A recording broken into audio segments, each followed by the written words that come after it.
Alors bonjour à tous et à toutes, troisième cours sur les microzymas. Aujourd'hui je vais vous parler de leur nature. Après ses premières découvertes dans l'eau sucrée dès 1857, Béchamp se met en quête de ces fameux microzymas. Il en retrouve fossilisés mais toujours vivants et capables de se réactiver dans certaines roches calcaires qui ont plus de 12,5 millions d'années, dans certaines eaux minérales, dans l'air et dans divers autres milieux comme la poussière de l'air. Je cite. Ce n'est pas par milliers qu'on les compte dans 1500 litres d'air, mais par centaines de mille et davantage dans certains cas. Ce sont les plus petits ferments. J'ai mis 7 ans à me convaincre de leur existence indépendante, de leur fonction et de leur nature organisée. Fin de citation. Il met en route tout un train d'expérience avec une rigueur scientifique irréprochable et démontre qu'ils existent en tant que bactéries à un degré inférieur de développement dans les muscles et dans tous les organes d'un animal encore vivant. La théorie moderne pasteurienne qui veut que l'intérieur d'un être vivant soit stérile est totalement fausse. Dans notre travail d'accompagnement des malades, alors il s'agit du travail d'Alain Scoy et de Brigitte, pendant des années, nous avons pu observer très fréquemment des germes, bacilles, coques, voire borrelia, dans le sang de personnes en bonne santé. Elles n'avaient en tout cas pas de septicémie. Au microscope optique à fond clair, les microzymas se présentent invariablement sous l'apparence de petits points brillants, doués d'une certaine mobilité, une sorte de mouvement de trépidation, de va-et-vient, de tourbillonnement. On peut les prendre selon l'angle de l'observation, comme des points noirs ou bien comme des sphères dont le centre est brillant, avec un contour sombre. Ils mesurent moins d'un millième de millimètre de diamètre, parfois moins. Toute granulation moléculaire n'est pas un microzyma, mais tout microzyma est une granulation moléculaire. Dans du sérum sanguin ou n'importe quel tissu vivant, il est possible de les visualiser facilement avec la technique du microscope optique à fond noir. Ce sont les plus petites granulations mobiles que l'on peut observer. Il faut cependant éviter de les confondre avec les kilomicrons, qui sont des particules de graisse présentes dans le sang pendant les 3 heures qui suivent l'ingestion de corps gras.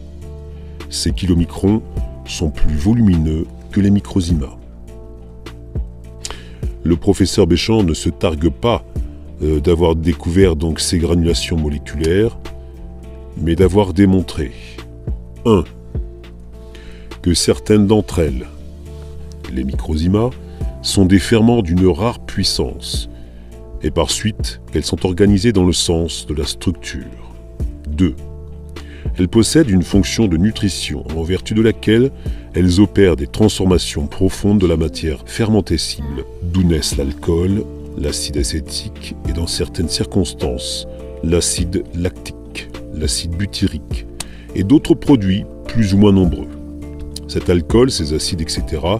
sont dits produits de la fermentation. En réalité, ils sont des produits de désassimilation. Ce sont des sous-produits et non pas des déchets. 3. Qu'elles peuvent, dans des conditions déterminées, bioélectroniques, nutriments, vitamines, évoluer physiologiquement pour engendrer d'autres organismes, par exemple des bactéries. 4. Qu'elles peuvent construire des cellules dans certaines conditions. Je cite. Les microzymas sont facteurs, c'est-à-dire bâtisseurs de cellules. De proche en proche, ce sont eux qui sont chargés de construire l'être organisé que nous appelons un animal ou un végétal.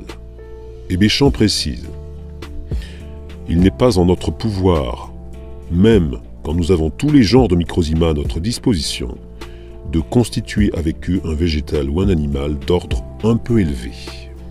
La composition du microzyma rappelle celle de tous les blastèmes et protoplasma, tissus vivants, ainsi que celle des cellules de levure et de la plupart des tissus vivants végétaux ou animaux, c'est-à-dire 80% d'eau environ, du carbone, de l'azote, de l'hydrogène, etc. Leurs fonctions varient dans les différents centres ou organes du même être. Microzima, nanobes ou nanobactéries. Nous l'avons vu. Les microzimas sont de minuscules granulations, 30 à 60 nanomètres de diamètre, animées du mouvement brownien, c'est-à-dire d'une sorte de danse tourbillonnante perpétuelle, présente dans tous les tissus vivants, observable très facilement au microscope à partir d'un grossissement de 750. Les microscopes optiques modernes grossissent jusqu'à environ 1000 sans trop de problèmes, et la technique du fond noir, inconnue en France, permet de les visualiser très facilement sur le vivant. Elles sont connues depuis que le microscope existe. Pour être sûr de ne pas les voir et pouvoir faire l'impasse sur leur réalité, Pasteur, l'imposteur, recommandait à ses collaborateurs de ne jamais dépasser un grossissement de 400. Aujourd'hui, Béchamp n'est plus le seul à les avoir identifiés. Le seul souci est la méconnaissance de ces acquis qui oblige à tout reprendre chaque fois à zéro et parfois à s'égarer dans des directions hasardeuses. Voici les différentes dénominations qu'on a données donc à ces microcellules. Somatide pour Gaston Naissance, médichlorien dans la guerre des étoiles, endobionte pour Underline, nanobe ou nanobactérie pour les géologues modernes, myocoplasme pour Luc Montagnier, vous savez, le soi-disant découvreur du VIH. En réalité, il n'a jamais rien découvert. Exosome en 2020, lors de recherches autour du prétendu couillonavirus. Dans les années 1990-2000, des géologues, Madame Virginie Miller, le professeur Robert Folk, le professeur Philippa Ewins en Australie, dont voici la photo, le professeur Olavi Kajander de Finlande, les redécouvrent fossilisés dans le calcaire et la craie et les baptisent nanobes ou nanobactéries. Voir le Science et Vie de janvier 2005. Ils retrouvent leur caractère quasi immortel. Attention, immortel ne signifie pas éternel. Constatent leur présence dans les lithiases rénales, biliaires ou dans les plaques d'athérome. Ils viennent en parler à un congrès mondial de biologistes, mais ils n'ont droit qu'à un silence de mort. Et oui, pour cause, ça dérange. Avec la microscopie électronique, l'équipe de Philippa Ewins, en Australie, a pu confirmer que le microzima apparaît comme une microcellule mesurant entre 30 et 60 nanomètres de diamètre. Cette microcellule est limitée par une membrane. Elle réagit positivement au réactif ADN et surtout, elle contient un cristal de silicium. Cela devrait vous interroger par rapport au test PCR nanopharyngé. Nous pouvons raisonnablement penser que ce cristal de silicium est un lecteur d'informations, comme dans nos ordinateurs. Ces informations se trouvent d'une part dans l'eau du cytoplasme, à l'intérieur de la membrane qui le délimite, d'autre part dans les milieux aqueux dans lesquels baigne le microzima. C'est probablement dans le cytoplasme que se trouvent les informations les plus stables. Génétique héréditaire, identitaire en quelque sorte, tout ce qui caractérise l'individu dans lequel se trouve le microzima. C'est là que les réactifs ADN sont positifs, ce qui laisse supposer que le microzima a besoin de cette structure pour les transformations complexes qu'il produit lors de l'assimilation des aliments. C'est probablement là que sont fabriquées les hormones qui orchestrent la croissance de l'embryon, bien avant l'apparition du système nerveux, voire les travaux du docteur Jean Gauthier et de ses successeurs. Les informations présentes dans le milieu aqueux dans lequel baigne le microzima sont bien sûr beaucoup plus variables et labiles. Je vous rappelle, labile, ça signifie que l'on peut effacer.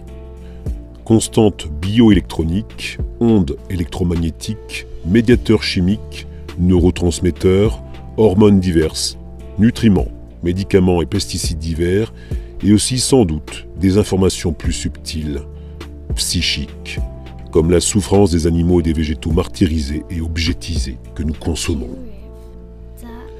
Nous n'insisterons jamais assez sur cette étonnante sensibilité de ce rouage essentiel de la vie qu'est le microzima. Et je pense que c'est l'une des raisons pour lesquelles notre monde moderne est en si mauvaise santé. Nous sommes sous influence en quelque sorte négative ou positives. Un peu comme si les stress des végétaux et des animaux que nous consommons s'accumulaient en nous et nous rendaient hypersensibles à nos propres émotions.